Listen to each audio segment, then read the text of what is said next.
I always feel awkward when somebody says to me, what's the most expensive thing in the shop?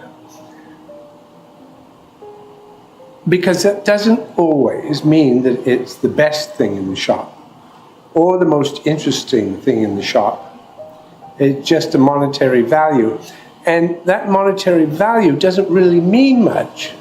If you're making $13 million a year, and I say this piece is $20,000, that's insignificant in relationship to what that person can spend.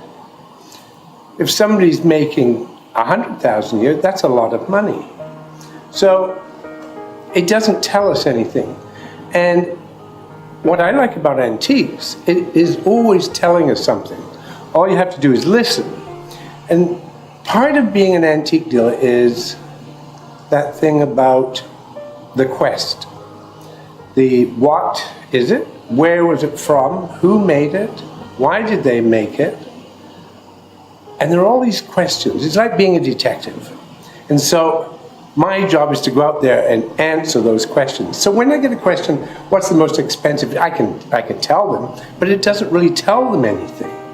So I'd rather talk about the great proportions or the rarity of the material, the what it's made of, or where it was made. Maybe it was in the Isle of Man. And Isle of Man furniture sometimes had little boots at the end of legs rather than paws. And how was it made? Well, you know, you took a sheet of brass and a sheet of tortoise shell, and you cut both patterns at the same time, and then you ended up with a mixed or opposite pattern.